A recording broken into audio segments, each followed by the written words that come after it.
নমস্কার বন্ধুরা, আমার একটা নতুন ব্লগে আপনাদের স্বাগত জানাই। আমরা জালিয়ানওয়ালা বাগে প্রবেশ করলাম। ঐতিহাসিক জালিয়ানওয়ালা বাগ।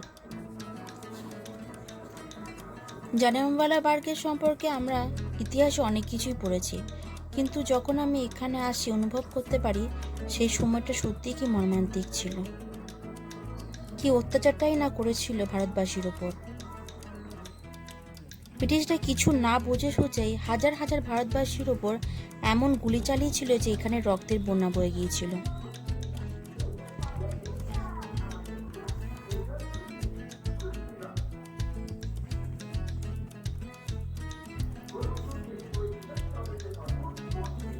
এই জমিটা দেখছেন, এই জমিটার ওপর তৈরি করা হয়েছিল লাশের স্তূপ। এখন জালিয়ানওয়ালা বাগ পরিবর্তিত হয়েছে জালিয়ানওয়ালা মেমোরিয়াল কমপ্লেক্সে। এখানে আছে 4টি গ্যালারি। এখানে জানা যাবে কিছু অল্প বিস্তর ইতিহাস।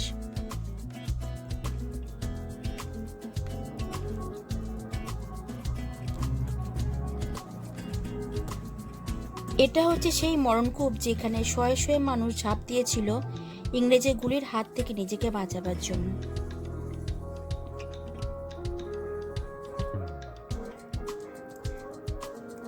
এখন এখানে প্রত্যেক দিন সন্ধ্যে 7টার সময় লাইট অ্যান্ড সাউন্ড শো হয়।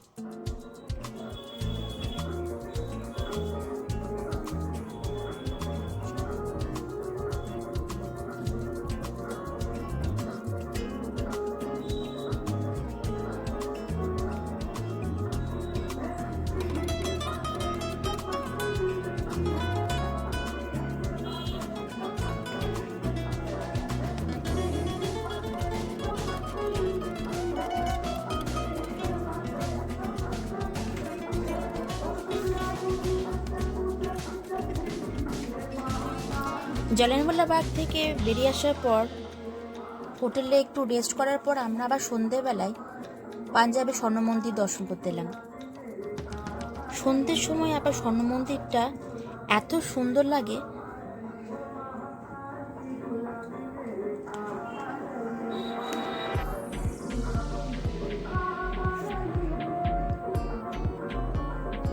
মন প্রাণ চোখ সবই জুড়িয়ে যায় এই মন্দিরটাকে দর্শন করলে।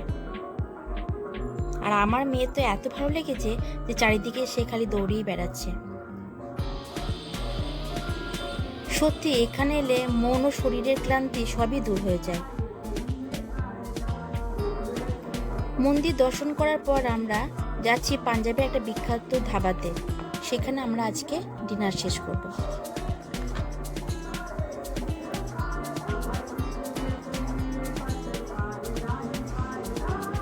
এখানে বিভিন্ন পাঞ্জাবি খাবারের কালেকশন আছে।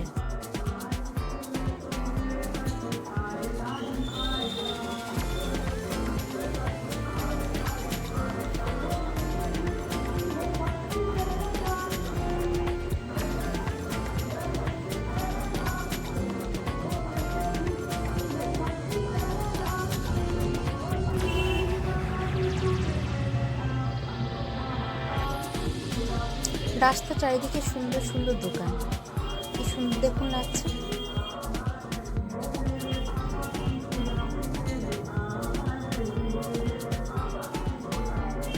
নিচে চলে এসেছি আমরা ধাবা, এতেই আমরা খাবো। দেখি ভিতরে কি কি পাওয়া যায়, চলুন দেখি।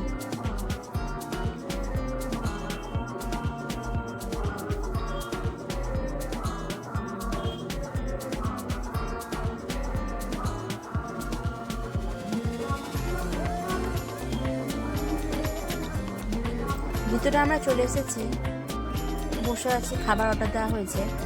খেতে এসেছি পাঞ্জাবি খাবার, কিন্তু বিরিয়ানি দেখে আলোক সামলাতে না পেরে আমরা বিরিয়ানি অর্ডার দিলাম, আর ওর বাবা অর্ডার দিল কুলচা।